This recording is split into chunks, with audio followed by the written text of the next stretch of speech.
Voice of the Sea, learning from experts across the ocean. Welcome to Voice of the Sea. In this special episode of Voice of the Sea, we take a look at what it means to be ocean literate. The ocean regulates our weather and climate. It supplies food, medicine, minerals, and energy resources. Our environment, economy, and society all depend on the processes of the ocean. The 7 ocean literacy principles describe what we should all know and understand about the ocean and aquatic environments. We start off with Ocean Literacy Principle 1. The Earth has one big ocean with many features. The project we're working on is the origins of Hawaiian reef fishes. Now, as you know, the history of Hawaii starts with bare volcanic rocks that come rising up out of the ocean, okay, millions of years ago. And then 1,000 years ago, when the Polynesians found this place, they didn't find a bare rock. They found a lush tropical paradise. And everything there, all that wildlife, had to come from somewhere else. Even the fish. Even the fish. We think there's basically 2 pathways into Hawaii. One is to hopscotch up the Line Islands, which are south of here, and they straddle the equator. And that fish might hop from the Line Islands. The northernmost one is Palmyra. Maybe to Johnston Atoll, which is the closest reef to here, and then hop into the middle of the Hawaiian archipelago. The other way, we're pretty sure that some of the biodiversity comes is from the region of Japan. Mm-hmm. There's an ocean current called the North Pacific Gyre that sweeps up past Japan. And we know, like, there's a Japanese angelfish that shows up in the Northwest Hawaiian Islands. So we know that's another gateway. It's one of the possible routes that all this wonderful reef biodiversity can colonize Hawaii. Glacial cycles currently operate on about 100,000-year cycle, where the sea level drops during the glacials when we're in an ice age, and as the ice melts and the sea level rises, the bathymetry or the habitat changes. The amount of available habitat for shallow reef fishes increases as the sea level rises. And it's possible that the connection between Christmas Island and Hawaii might actually be more obtainable at the lower sea level, where the sea levels are 100 meters lower, and some of those seamounts that are now in too deep a water to support any of the coral reef fishes or invertebrates might actually be accessible to them during the LGM, or as sea level drops. Ocean Literacy Principle 2. The ocean and life in the ocean shape the features of the Earth. Right now, I live in this village. My house is right next over there. And normally, it would be like 3 feet. The floor will be 3 feet above the sea level. Right now, it's less than a foot. It's like 6 inches at the highest tide. My floor would be 6 inches away from the sea level, the water level. So it's a lot of things have changed. And not only that, the farmers are complaining that their taro patches have been inundated by salt water. A long time ago, this whole area of South Maui, Kihei, was wetland with large coastal dunes and wide beaches. The dunes themselves are very important because they do a couple of things. They supply sand to the beach. When you have high waves, the water can reach all the way up to the base of these dunes, and then the sand becomes mobilized in the beach system. And in a big storm, the sand will move offshore into the water as the water carries it back offshore. And when it does that, the water becomes shallower. The sand fills in the pukas in the reef, or maybe forms little sandbars offshore. The water becomes shallower, the waves break farther offshore, and that reduces the energy at the shoreline. And so it helps to prevent loss of the beach. Maybe a lot of people don't know about the sand on our beaches. The sand on a lot of our beaches, this white, yellowish colored sand, is all carbonate sand. It's calcium carbonate, and we call this biogenous sand, the root of the word being bio, which means that it comes from living things, like calcareous shells of mollusks or various types of calcareous algae out in the coral reef that erode over long periods of time and become beach sand. I have photographs from just 2 winters ago when there was nice beach out here. It's unbelievable what has happened in a very short period of time, because sea level rise over the long term has led to narrowing beaches. Then we had a strong El Nino year last year, and there's just not enough natural beach buffer here anymore to accommodate those high wave events, and it depleted what little bit of sand we had left. In West Maui in particular, we had a lot of erosion related to those big waves.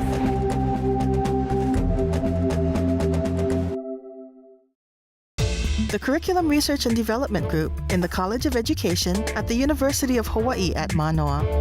CRDG's training roots go back over 40 years. Through professional development programs, curriculum workshops, research on teaching methodology, individualized school and district training, and so much more. The Curriculum Research and Development Group, improving schools, improving education. CRDG. Welcome back. We're exploring the ocean literacy principles.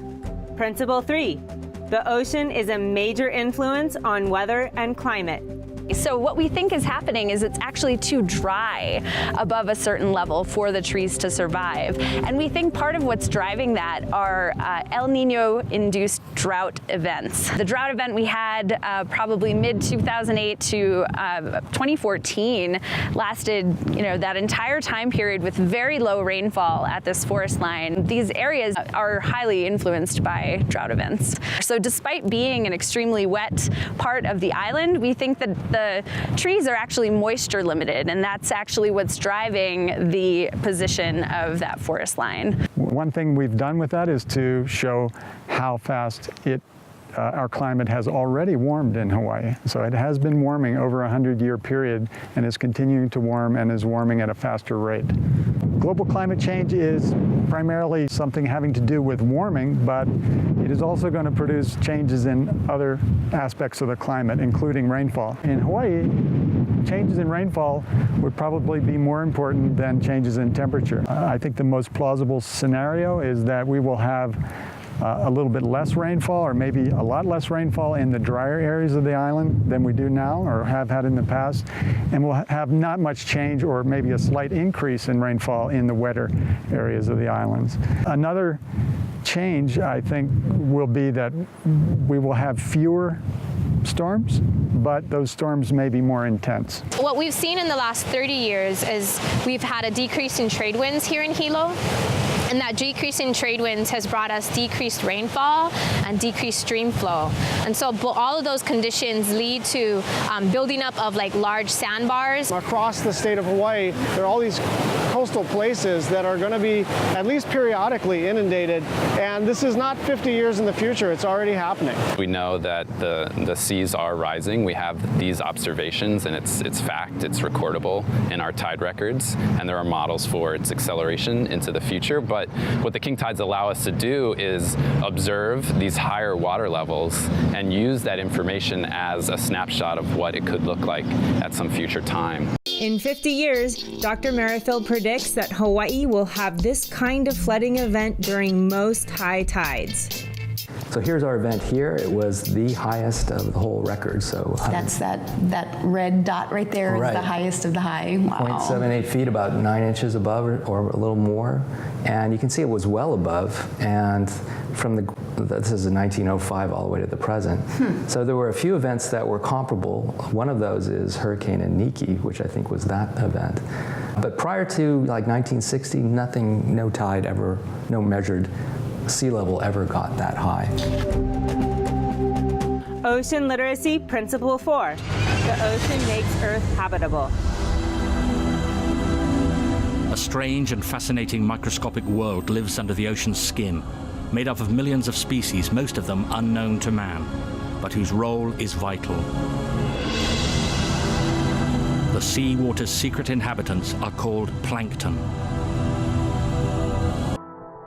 Plankton comes from the Greek word planktos, which means wandering. Any living creature carried along by ocean currents is classified as plankton. It ranges in size from the tiniest virus to siphonophores, the longest animals in the world, and also includes microscopic algae, krill, or fish larvae. Planktonic organisms play important roles in human life. Many microscopic species get their energy from photosynthesis. They absorb carbon dioxide and produce oxygen. Thus, they constantly renew the air we breathe. Plankton nourishes us. It's the basis of the food chain in which the large eat the small. Without plankton, there would be no fish. Algae culture is a really important skill to learn if you want to work in aquaculture or marine science.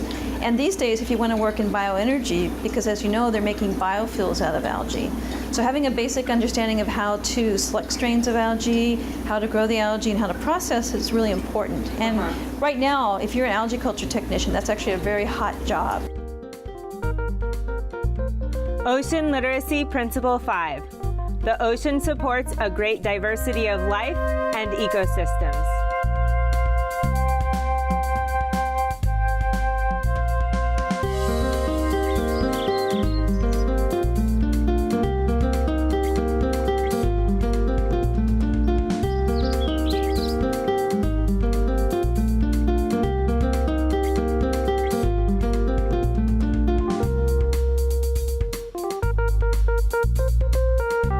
Thank you so much. You're welcome. Palau is a hotbed for research because of its enormous biodiversity.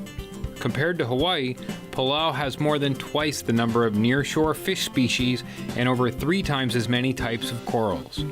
Palau also has 7 out of 9 of the world's species of giant clams, thousands of marine invertebrates other than coral, the world's most isolated colony of dugongs, and Micronesia's only saltwater crocodiles. Rich in natural beauty, but with limited resources, Palauans face many challenges, from commercial fishing to sea level rise, climate change, and development. Yes. Well, actually, the Jellyfish Lake is only one of about 50 marine lakes in Palau. Now, marine lakes are really nothing more than bodies of salt water which are surrounded by land. Instead of being fresh water, they're salt water. That's because the rock islands, they're limestone, they're ancient coral reefs that have been uplifted. They're very porous. They have cracks, crevices, caves. How many jellies are in the lake about? So last month when we sampled, we had about 5.1 million.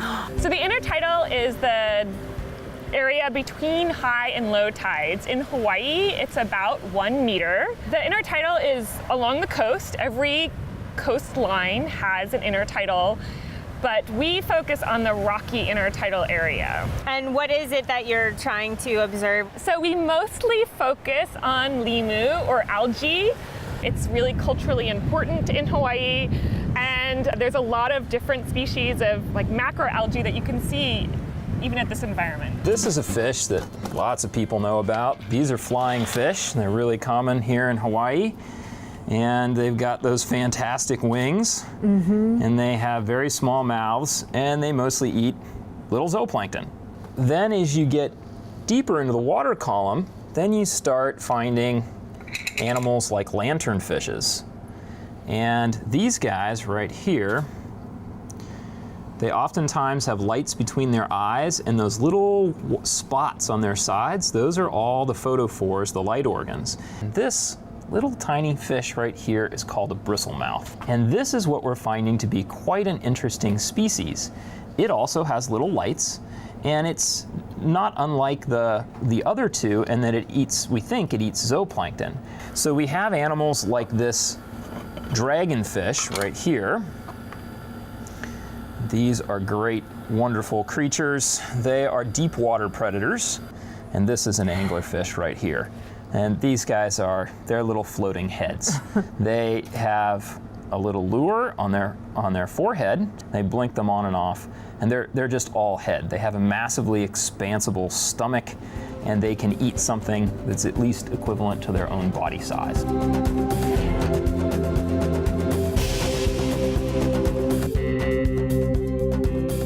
The University of Hawaii's Sea Grant College program focused on Hawaii's coasts and its communities through sustainable development, safe seafood supply, sustainable coastal tourism, hazard resilience, and healthy coastal ecosystems. Hawaii's Sea Grant.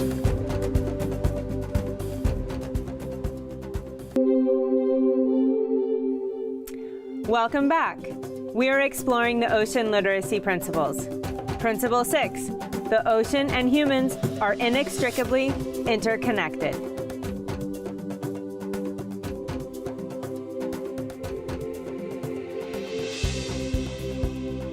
The pollination is really tied to the land and to the ocean. I mean, those are the two things that he can't bypass, and he has to care for the land. We cannot raise a child without binding him, trying to have this link between Mother Earth and the ocean, because that's very important. That's where life is, that's where your resources are, and it's very important for us to care for it. That's why our elders are like the guarantee. They're there to make sure that this knowledge won't disappear tomorrow. In your own management of the fish pond, how would you know that it was healthy? What would you look for to know that it's healthy? Well, obviously, if my fish pond wasn't healthy, I would be looking at Port Ilona, which is a sign. So if I had dead fish floating on my sand, that was a sign that something's going on wrong with my ocean. The other thing is the ama tells me that my pond is healthy. The sea cucumber, the opihi, the eel, these are other animals that are in the wall. We're talking to the family that live near the ocean. Right now they need to prepare to move away from the ocean to help them protect their lives in case of the tsunami. Even the stream, people that live next to the stream, I already talked to them. Because when a tsunami occurs, the stream, always the first way for the tsunami to come in is the stream. The nets that we collect and bring back to Hawaii, it's not from Hawaii. We don't even know it's from U.S. fisheries. It could be from fisheries anywhere in the Pacific or maybe even the Atlantic, and the currents bring them around. To be very honest, we're way past the point of no return. I mean, the canary in the ocean died a long time ago. There could be more plastic in the ocean than fish by 2050. Those types of stats are really mounting. Honolulu has stories about it from our ancient past until today. I mean, my keiki come here and surf. The students and the children from all around Hilo have grown up surfing here. How is climate change affecting us, or how has it affected us in the past? We might have said, oh, the surf's getting junk and the place is degrading, we're gonna go find somewhere else. But instead we said, well, it doesn't matter if the surf's going down. If we can make ourselves a part of this environment and really love it and become part of it, then we're gonna love the conditions as it changes with us. And the more you take observations and start modeling it, the more we are all a part of our environment, and the more we can all understand how climate change is affecting us. We talk about climate change, and how the environment's changing, how the rainfall's changing, how the surf's changing. I think what's really important is to understand that it's social change maybe that needs to happen when it comes to loko'ia. These practices of loko'ia management have not been going on for decades or even a century, but many centuries. We're talking about managers that have been handing down knowledge from experience for hundreds of years. And to build on that or to support that through major times of change, that's adaptation. The deep sea is the single largest environment on the planet. So if you think about, I think a commonly termed or a common known fact is that the oceans cover about 70% of the surface of the globe. And about 60% of the surface of the globe actually is waters greater than 200 or 300 meters deep. So when you consider the total volume the deep ocean is absolutely enormous. It's 90% of the living space on our planet. Oh my gosh. So we need to understand the function and organization of those systems to really understand our life support on Earth.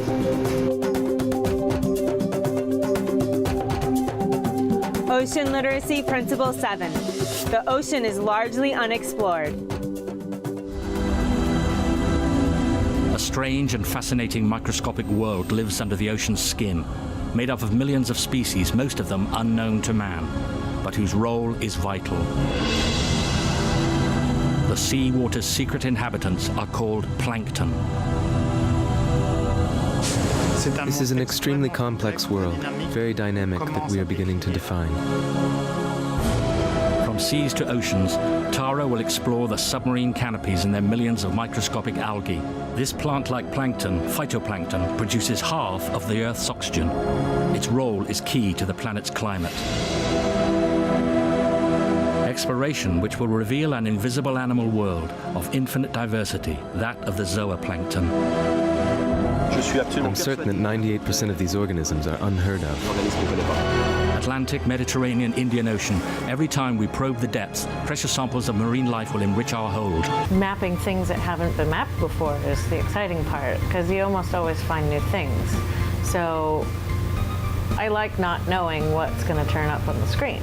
That's what makes it really interesting. Chris, Colleen, and the Falkor team solved the mystery of ancient rocks found in the northwestern Hawaiian Islands.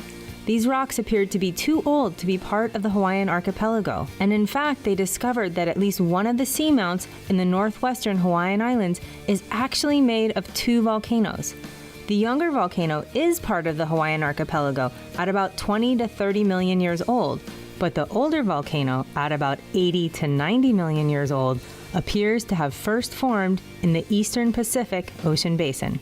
Why do we care about these structures on the surface or the floor of the ocean? If we're going to understand what's important habitat to the animals, we have to see what the habitat looks like. One of the findings we think we know now is that not all of these seamounts were created by the Hawaiian hotspot. Really? Some of these seamounts here were actually already on the seafloor when the hotspot was going off, and they were actually they were created elsewhere in the Pacific, specifically in the eastern side of the Pacific. The calculated age right now for several of these is around 80 to 90 million years old, so they date back to the Cretaceous period. When the dinosaurs were around. The dinosaurs were around, and that matters. If you're trying to understand the geological history of the Hawaiian Islands, you have to know what was made here. What types of animals do you find on this type of topography? What type of animals do you find on this other type of topography? So again, being able to actually map and see the seafloor in detail like this is the first step. But we definitely uncover or unveil aspects of the biology that we've never even considered before. And so this is why biology is such an amazing, amazing subject, because it's all about discovery. You know, people talk about that when they go to space, that, you know, it's space discovery. It's all up there, you know, it's uncovering new things. Well, every single time I go in the water, I uncover something new that I didn't know. And then when I go and do research about it, I realize actually nobody knew. And so then I report that finding.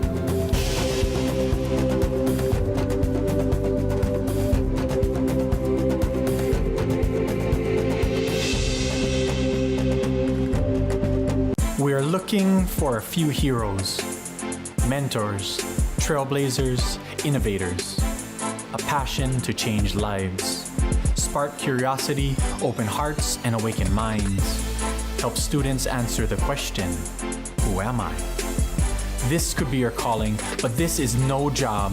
It's the journey of a lifetime. Be a hero. Be a teacher.